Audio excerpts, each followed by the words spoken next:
Hello. हा बोला ताई. हा ताई, म्हटलं मला अनुभव शेअर करायचा होता. सांगा ताई, कुठून बोलताय? मी पुण्यातून बोलतीये. अच्छा अच्छा. हा हा, पुण्यातून बोलतीये. तर मला अनुभव शेअर करायचा आहे. हा. काय अनुभव आला ताई? हा, तर मला असं सांगायचं होतं, मी केंद्रे दादांकडून सेवा घेतली होती माझ्या वडिलांसाठी. माझे वडील ना ICU मध्ये ऍडमिट होते. अच्छा. जवळजवळ 1-1.25 महिना ऍडमिट होते. अरे बापरे. म्हणजे म्हणजे सगळं एकाएकीच झालं.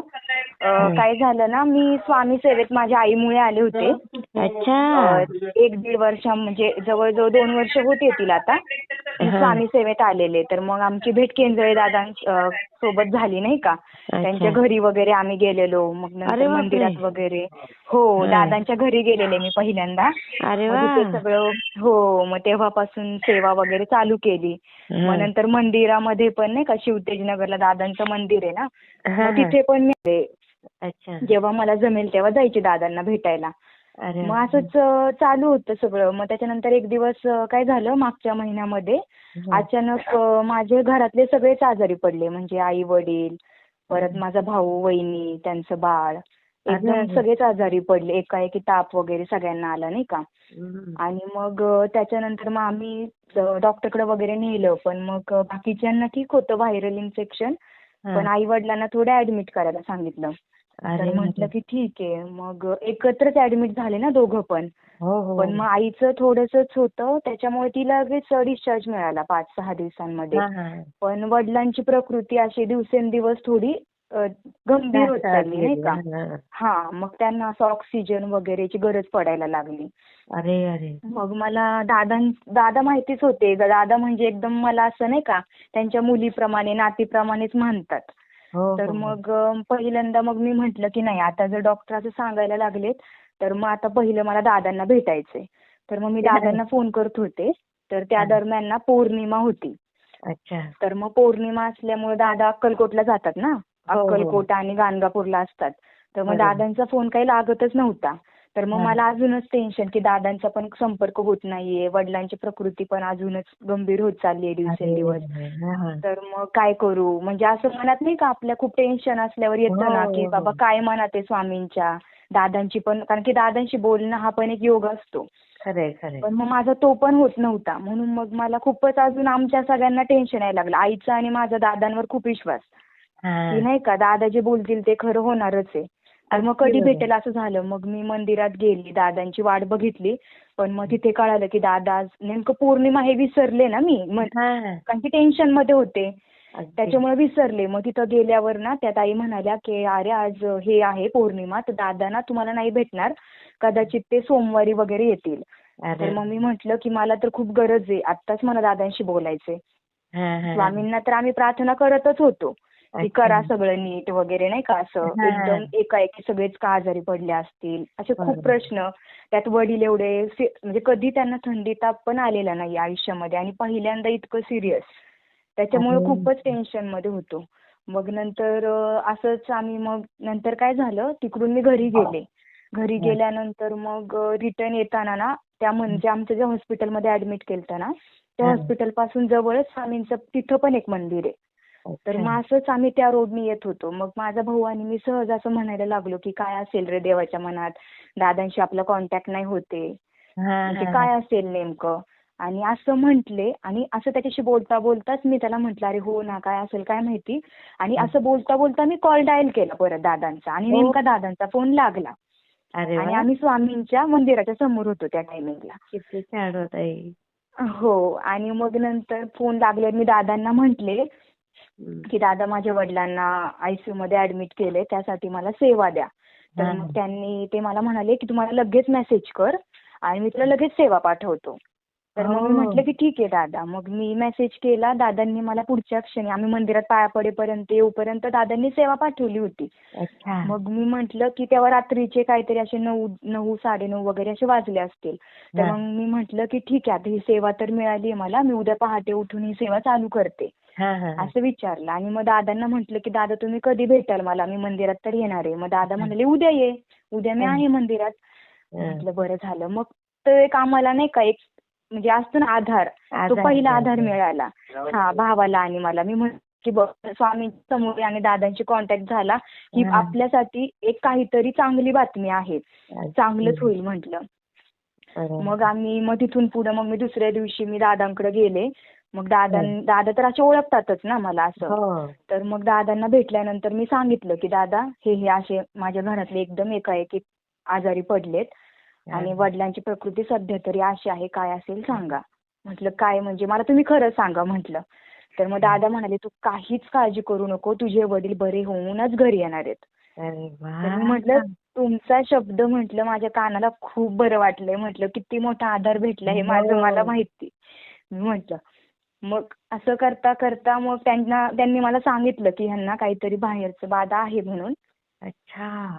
तर ते म्हणाले काहीतरी आहे, तू फक्त काहीच काळजी करू नको. मला म्हटले, तू माझ्या मुलीसारखी आहे, तू माझ्या नातीसारखी आहे आणि तू इथं आलेली आहे. स्वामींनी तुला म्हणजे स्वामींचं केलेलं आहे तुला हा. त्यांनी कधीच. त्यामुळे तू काहीच काळजी करू नको, तुझे वडील बरे होणारच आहेत. तू अरे विचारच वा. करू नको. म्हणजे मी खूप रडायला लागले ना दादांसमोर की म्हणजे एकदम असं कसं झालं दादा. तर मग बरोबर. दादा मला म्हणाले की तुला खंबीर राहायचंय, कारण की तू त्यांच्या मागे उभी राहू शकते, कारण की तू आजारी पडली तर त्यांचं कोण करेल. बरोबर आहे. अगदी तर बरोबर आहे. तुला करावं लागेल, तुला आणि तुझ्या हसबंडला करावं लागेल. हा. तर मी म्हटलं नाही, आम्ही तर आहे म्हटलं दादा, फक्त मला ह्याच्यातून माझे वडील बाहेर येतील का आणि सगळे बाहेर येतील का, हा. तेवढंच मला पाहिजे. तर दादा म्हणाले नाही, सगळं चांगलं होणार आहे, तुझ्या हा. घरचे पण सगळे, आई वगैरे पण म्हटले डिस्चार्ज होईल. अरे तर वा. म्हटलं ठीक आहे दादा. मग हा. त्यांनी मला परत दुसरी पण सेवा सांगितली, अजून एक.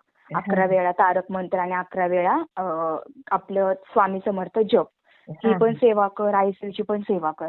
आणि हा. आयसीयूची सेवा सकाळ संध्याकाळ 2 टाइम आहे ना. तर हो. मग आणि ती सेवा करायला जवळजवळ 2 म्हणजे दीड पावणे 2 तास वगैरे लागत होते आयसीयूची सेवा. हो. हो. आणि दुसरी सेवा म्हणजे जवळजवळ 2-2.5 तास लागायचे. पण मी दादांना म्हटलं मी करेल. मला हा. असं नाही की मला एवढा वेळ लागतो, मी करणार. काहीच बरोबर. प्रॉब्लेम नाही म्हटलं मला. तर मग दादा म्हणाले, तुला 2 टाइम करायची पण गरज नाहीये. तू एकच टाइम कर वाटल्यास आयसीयूची सेवा. फक्त हो. मनात आणू नको. तुला जसं जमेल तसं कर. पण हा. असं मनात काहीच आणू नको. तर म्हटलं ठीक आहे दादा, म्हटलं मला आज त्रास झाला ना, मला चालेल. फक्त मला माझे सगळे माणसं व्यवस्थित पाहिजेत. व्यवस्थित पाहिजे. मग खरे त्यांनी खरे. मला मग दादांनी असं मला सेवा सांगत गेले शनिवारी वगैरे नाही का असं. हा. हा. ते सगळ्या ज्या ह्याच्यावर सगळ्या सेवा सांगत गेले. आणि मग मी परत दादांना म्हटलं की दादा तुम्ही याल का माझ्या वडिलांना एकदा भेटायला हा. हॉस्पिटलमध्ये. हा. तर दादा तेव्हा सुद्धा म्हणाले की तू मला सांग, मी लगेच येतो. अरे बापरे. म्हणजे म्हणजे इतकं असं म्हणजे छान वाटलं ना की प्रत्यक्ष नाही का. दादा पण असं म्हणाले खरे मला खरे. की तू सांग फक्त, मी येतो लगेच. तर म्हटलं नाही दादा, माझी अशी इच्छा आहे की तुम्ही माझ्या वडिलांना प्रत्यक्ष येऊन भेटावं त्यांच्या नाही का म्हणजे समोर. हो. तर मग दादा म्हणाले ठीक आहे, मी येतो, उद्या येतो मला म्हटले. आणि त्यावेळी श्रावण महिना होता ना. तर अच्छा. मग त्यांचे शिवलीला अमृताचे ते पारायण असतं ना मंदिरामध्ये. हो. हो. तर मग दादा म्हणाले की ते पारायण आहे, ते पारायण झालं की मी येतो. तर अच्छा. म्हटलं की दादा ठीक आहे चालेल म्हटलं. आणि जेव्हा जेव्हा मी दादांना फोन करायचे तेव्हा तेव्हा त्यांचा फोन लागायचा पण, ते उचलायचे पण, आणि काहीतरी सांगितलं की इकडून काहीतरी चांगली बातमी यायची. अरे म्हणजे वा. थोडी का होईना काहीतरी एक नाही का हो. मनाला उभारी येईल असं काहीतरी असायचं. खरे खरे. मग नंतर दादा दुसऱ्या दिवशी आले मग मला भेटायला तिथे आपल्या हॉस्पिटलमध्ये. हा. त्या हा. दिवशी माझ्या आईचा डिस्चार्ज पण होता. मग हो. आईला पण भेटले ते, वडिलांकडे पण गेले आणि वडिलांना ऑक्सिजन लावलेलं होतं ना. पण हा. मग ते असे म्हणजे चिडचिड जास्त करत होते, कारण की ते कसं ऑलरेडी त्यांना 3-4 दिवस झाले होते आणि ते ऑक्सिजन म्हणजे त्यांना त्रासच हा. फार होत होता. तर मग बरोबर. कसं ते थोडे जास्त चिडचिड वगैरे करायचे. पण दादा आले तर त्यांना एवढं पण म्हणले, बरं झालं तुम्ही आले अरे मला बापरे. भेटायला. हां. तर मग दादा म्हणाले काहीच होणार नाही तुम्हाला, हं. तुम्ही सगळे बरे होणार आहे, काहीच तुम्ही काळजी करू नका. आणि त्यांच्या डोक्यावर हात ठेवला दादांनी. आणि हां. मग ते सगळं झालं. मग पप्पांशी पण बोलले ते माझ्या. अरे आणि वाह! मग तिथून आम्ही बाहेर आलो. हं. म्हणजे दादा आधी म्हटले की मला पाठवतील का आयसीयू मध्ये आहे तर सोडायला नाही का हां, भेटायला. हां, हां, हां. तर मी म्हटलं दादा पाठवतात ते, तुम्ही फक्त माझ्यासोबत या. हा, मग ते हा. म्हणाले ठीक आहे. मग आम्ही भेटलो वगैरे नाही का. मग हा. तिथून पुढे ते आईला पण भेटले. मग आई पण तिथे हॉस्पिटलमध्ये होती, पण तिला माहित होतं की पप्पांचं असं आहे. ती पण रडायला लागली. दादा म्हटले तुम्ही काहीच काळजी करू नका. हा. तुमच्या मुलीच्या हाताला पण यश येणार आहे, तुम्हाला पण सगळ्यांना यश येणार आहे आणि अरे काहीच वा. काळजी करू नका. ते व्यवस्थित येणार आहेत म्हटले घरी. बघा बघा. हो. किती आणि मग छान असं ना. म्हटले ते. मग हं. म्हटलं की हा दादा आईला पण डिस्चार्ज म्हणजे आईचं असं होतं की मला लवकर डिस्चार्ज मिळू दे म्हणजे मी पण माझी साईडनी सेवा सुरू करेल. बरोबर बरोबर आहे. हा. असं. कारण की तिचं असं होतं की आता तुमची खूप ओढाताण होते. आम्ही दोघं पण आहे. परत दादा आणि ते पण आजारीच होते. पण हो. म्हणजे वीकनेस भरपूर होता त्यांना पण तापामुळे वगैरे नाही का खूप हं. होता. तर मग ते सगळं झालं होतं. पण ते एवढंच की ते ऍडमिट नव्हते केले त्या दोघांना. अच्छा. असं हा. झालं. हां. पण आई-वडिलांना केल्यामुळे मग आमचं खूपच असं म्हणजे टेन्शनचंच बरोबर आहे. हो वातावरण हो होतं. हो. आणि मग डिस्टर्ब होतं ना फॅमिली. त्याच्यानंतर हां. मग आई म्हणायची की मला तरी सोडा म्हणजे मी तरी सेवा चालू करल. मला मी तरी सेवा चालू करल. तर म्हटलं की हो तुला सोडतील म्हटलं. तू तुझी सेवा कर चालू तुला होईल तेवढी. कारण की तुला पण खूप वीकनेस आहे म्हटलं. मग तशी ती तर नामस्मरण करतच होती. हा. मग त्याच्यानंतर ते सगळं झालं. मग आई घरी वगैरे आली. पण माझी सेवा तर चालूच होती. मग त्याच्यानंतर दादा भेटून गेले. तर दादा पण म्हणाले की मला काहीच वाटत नाहीये की काय नाही का म्हणजे असं व्यवस्थित आहेत हा. ते. काही प्रॉब्लेम नाहीये म्हटले आणि तू 2 टाइम जरी सेवा नाही केली, तू 1 टाइम जरी केली ना, तरी काहीच काळजी करू नको की मला करायला भेटत नाही किंवा काय असं मनात नको आणू म्हणे. सगळं हो. व्यवस्थित होणार आहे. त्यांचा हात तुझ्या डोक्यावर आहे म्हटले. अरे वा. तर म्हटलं बरं तर वाटतंय मला तुमचे शब्द ऐकून. हं. पण प्रोग्रेस काहीच नाहीये म्हटलं त्यांच्यामध्ये. फक्त स्टेबल आहे. पण पुढे तर काहीच नाही. ना इन्फेक्शन कमी होतंय ना काय नाही का असं. नाही तर होईल मग ताई. तुम्ही एकदा अनुभव आता शेअर हां. केला ना, नाही, नक्कीच नाही. ऐका तुम्हाला ना ताई मिळेल. अजून बरंच आहे पुढे. हां, पुढे सांगा की. सांगते ना. मग ते झाल्यानंतर मग दादा घरी वगैरे गेले. मग हं. त्यानंतर परत असं झालं की डॉक्टर म्हणाले की तुमच्या पेशंटला व्हेंटिलेटरवर टाकावं लागेल. अरे बापरे! तर मग असं म्हटल्यावर आमच्या पायाखालची जमीनच हो, सरकलीच, की हो. असं कसं म्हणजे नाही का? हं. आणि आपल्याकडे व्हेंटिलेटर म्हणजे खूपच हे समजतात हो, जास्तच हे. हो, हो. पण सीरियस. मग सगळेच असं रडायला वगैरे लागले, की म्हणजे कसं एवढं टेन्शन. आत्ताच दादा येऊन गेले. हं. दादाच्या शब्दांनी एवढं हे वाटलं. आता कसं काय? हां. मग तरी म्हटलं की ठीक आहे. मग आम्ही डिसिजन घेतला की त्या हॉस्पिटलमधनं आपण दुसरीकडे हलवूयात. हां, हां. आणि तिथे नेऊयात म्हणून. मग दादांना मी परत फोन केला. म्हटलं दादा असं असं आहे डॉक्टर असे म्हणतात ते हं. आणि हलवायला सांगितले तर काय करू हलवू का मी? हं, तर हं. मग दादा म्हणाले की हलव म्हणे काही प्रॉब्लेम नाही हलवलं तरी. हं. आणि मी तर आता बघून गेलो म्हटले मला तर व्यवस्थित वाटले असं कसं झालं? म्हटलं अरे! दादा नाही माहिती पण ते म्हणतात की ब्रेन पर्यंत ऑक्सिजन नाही जाते तर तुम्हाला टाकावंच लागेल म्हणून. तर मग अरे! आम्हाला इथे तर नाही ठेवायचं म्हटलं. तर मग दादा म्हणाले तुम्ही हलवा काहीच प्रॉब्लेम नाही. हं. फक्त मी जे सांगेन तू ते कर. हं, हं. मग दादांनी ज्या ज्या गोष्टी शनिवारच्या वगैरे करायला सांगितल्या त्या हां. आम्ही सगळ्या केल्या. आणि हॉस्पिटलमध्ये असं मोस्टली नेऊन नाही देत काय आपल्याला नाही का पेशंटकडे काही जवळ वगैरे. पण हां. मला अशी अडचण सुद्धा नाही आली काहीच. सगळं मला त्यांच्या जवळ नेता आलं दादांनी जे दादांनी काय देवाचं. लिहून दिलं होतं आणि ताई? असंच म्हणजे दृष्ट कशी काढतो आपण. हं, हं, हं. हां, तसं दृष्ट काढायला लावलेली त्यांच्यावरतून असं उतरवायला लावलेलं 3 वेळा. अच्छा. असं. त्याच्यात तर काय मग काय मला घेतलं होतं तुम्ही? त्याच्यामध्ये आपलं हेच आपण दृष्टीला कसं भीमसेन कापूर, लवंग, काळे उडीद, काळे तीळ, काळ्या कपड्यामध्ये बांधतो ना, हो, हो. तर तसं सांगितलेलं. तर मग दादांना म्हटलं दादा आयसीयूमध्ये कसं अलाउड नसतं ना. हां. दादा म्हटले तू ट्राय तर कर. नाही झालं तर फोटोवरनं उतरव. तर म्हटलं ठीक आहे. पण मला मग काय झालं शनिवार त्यांनी मला सांगितलं की आजच्या आज हे केलं पाहिजे तू. अरे तर बापरे! मी म्हटलं बरं दादा करते. तेवढ्यात व्हेंटिलेटरवर टाकायचं होतं. आणि हं. तो टायमिंग जो दादांनी 6, 6:30 सांगितलेला त्याच टायमिंगमध्ये व्हेंटिलेटरवर टाकायचं होतं. अरे तर मग बापरे! माझ्या डोक्यात अजून ते टेन्शन की जर मला आत येऊन नाही दिलं तर. आता व्हेंटिलेटर टाकायचंय म्हटलं मला ते ऑब्व्हियसली आत नाही येऊन देणार ना.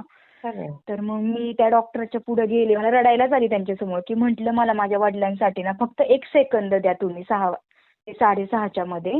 मी हं. जास्त वेळ नाही घेणार तुमचा. मला 1च सेकंद द्या. मी हां. रडायला लागले होते. डॉक्टर म्हणाले, "तू अर्धा तास थांब तुझ्या वडिलांजवळ, पण तू रडू नको." आई तर मी गं! म्हटलं, की "मला अर्धा तास नको, मला फक्त 1 सेकंद द्या." हां, मग त्यांनी मला तो टायमिंग दिला. मग मला सगळ्यांवरनंच ते उतरवायला लावलेलं ना. मला हां. त्या पर्टिक्युलर टायमिंगमध्येच उतरवून जाळायचं होतं. तर अच्छा. मग मी म्हटलं, की ठीक आहे. तर मग मी ते सगळं केलं त्या टायमिंगमध्ये पण काही विघ्न नाही आलं. त्यांनी मला येऊन दिलं. मग अरे! व्हेंटिलेटरवर टाकलं. मग मी दादांकडे मग मी घरी आले. पण मला राहावलं नाही. मी परत दादांकडे गेले. दादांकडे गेल्यावर तिथं पण खूप रडायला आलं मला. मी इतकं रडायला लागले की दादा म्हणाले काय झालं? मी म्हटलं की दादा असं असं सांगितलंय. म्हटलं मला तुम्ही फक्त सांगा माझे वडील नीट होणार आहेत की नाही. दादा म्हणाले तू असं काय बोलती? स्वामींच्या समोर आहे तू, काहीच होणार नाहीये म्हटले त्यांना. आणि काहीच होणार नाही म्हटले, तू रडूच नको, फक्त दिलेली सेवा तू कर. अरे तर म्हटलं करते. मग तिथून मी घरी आले, मग परत करायला लागले. मला म्हटले हलवलं तर हलवू दे, काही काळजी करू नको. मग आम्ही हलवलं. मग त्या गडबडीमध्ये मी दादांना नाही सांगितलं ना की बाबा, मी त्यांना काय म्हटलं आज नाही, आम्ही उद्या हलवणार आहे असं. तर मग मला म्हणले ठीक आहे. पण दादा स्वतःहून मला फोन करायचे की आता कसं आहे पप्पांचं, हलवलं का? कधी कधी माझा कॉन्टॅक्ट नाही झाला तर मग विचार करत बसायचे ते. म्हणजे त्यांना काळजी वाटायची की का नाही फोन लागत आहे हिचा, नाही का असं. मग नंतर मी फोन केल्यावर म्हणायचे अगं मी तुझे किती फोन लावत होतो, लागलाच नाही, मी वाट बघितली, तू फोनच नाही केला मला. म्हटलं अहो दादा अशा अशा गडबडीमध्ये राहून गेलं, पण असं असं केलं म्हटलं. मग ते जवळजवळ होते 10-12 दिवसांच्या वरच होते ते व्हेंटिलेटरवर. बापरे. हो, म्हणजे भरपूर त्यांना इन्फेक्शन खूप प्रमाणात झालं होतं. मग नंतर हे झाल्यानंतर डॉक्टर म्हणाले की ते शुद्धीवर यायला पाहिजे, डोळे उघडायला पाहिजे. आणि मग मी नेहमी अशी म्हणायची की आज गुरुवार आहे, उद्या गुरुवार आहे, आज होईल काहीतरी चमत्कार, नाही का असं. असं म्हणायचे. मग नंतर एका गुरुवारी त्यांना अजून कशाचं तरी इन्फेक्शन झाले बॅक्टेरियाचं, की वीक झालं होतं ना शरीर भरपूर. तर वीक झाल्यामुळं खूप जास्त हायली अँटीबायोटिक्स दिले होते त्यांना. त्यामुळं कसं थोडं त्यांच्या बॉडीला थोडंसं टाइम लागत होता. हा. मग नंतर गुरुवार होता. मग मी म्हटलं दादांना, जात होते ना मी अशा आधीमध्ये दादांकडे जायचे. असं डॉक्टर काय बोलतील ते सांगायचे पण, आणि जायचे मला जेव्हा जमेल तेव्हा. मग दादा म्हणायचे अगं तू मला फक्त फोनवर सांगत जा, तू येत नको जाऊ, मला माहितीये तुझ्या मागे किती गडबड आहे. मी म्हणायचे नाही दादा मला आल्यावर खूप बरं वाटतं. बरं ठीक आहे. मग मी त्यांना म्हटलं की दादा मला असं वाटतंय की मी गुरुचरित्र पारायण करेल संक्षिप्त स्वरूपातलं, नाही का. तर मग मला फक्त सांगा की करू का, 7 दिवसांचं पारायण करते. तर मग मी म्हटलं पण मला कसं ना, मला बहुतेक घरी पण म्हणजे मी आईकडेच आलेले होते ना, आजार पण होतं म्हणून. मग मी म्हटलं बहुतेक जर मी माझ्या घरी गेले तर मग चालतं का दादा असं इकडे संकल्प करून. तर मला म्हटले त्यापेक्षा तू काय कर, एकच वेळी 7 वेळा तू वाचून टाकते एकाच दिवशी. मग मी म्हटलं बरं दादा चालेल, म्हटलं मी तसं करते. मग गुरुवारच्या दिवशी मी लवकर उठले आपली, आणि मग ते संक्षिप्त स्वरूपातलं पारायण केलं, नाही का. 7 वेळा वाचायचं होतं ना ते पुस्तकातले 7 अध्याय. मग ते 7 वेळा वाचलं. मग पुन्हा सेवा पण केली.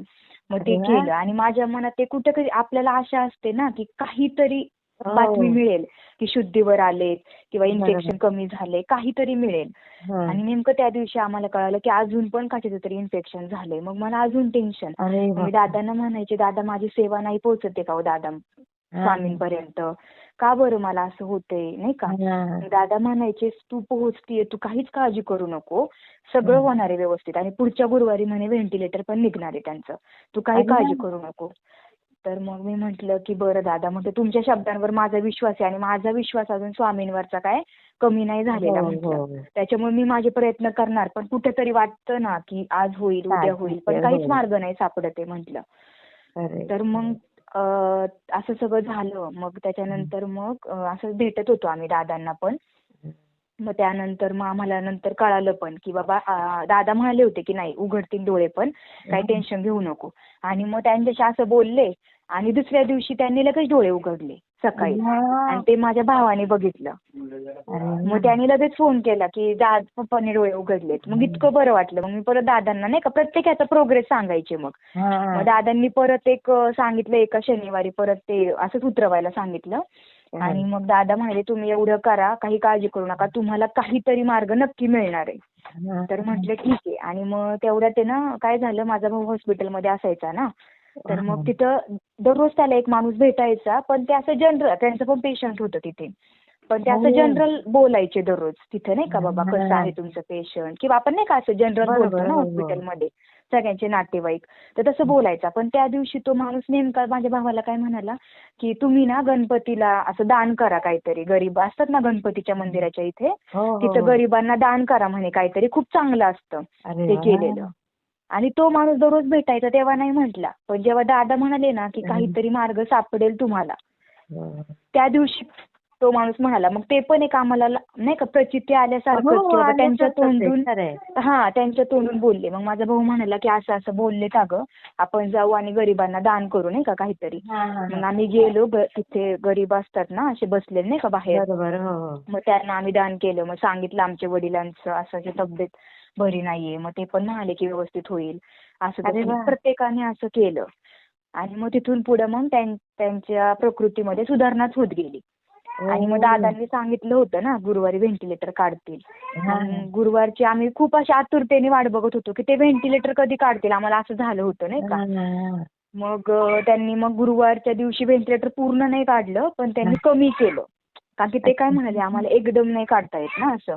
आम्ही हो, थोडं हो. कमी जास्त असं करू शकतो. अच्छा, पण मग अच्छा. ते एक झालं ना, म्हणजे काहीतरी चांगलं झालं. हो, अगदी, हो. अगदी. आणि मग तिथून पुढे मग परत ते असं आमचं दादांशी बोलणं कायम चालूच असायचं. आणि मग हां. त्यांनी पूर्ण नंतर व्हेंटिलेटर पण काढलं. मग दादा म्हणाले की त्यांना बघा आता 2-3 दिवसात काढतील पण त्या आयसीयू मधनं बाहेर.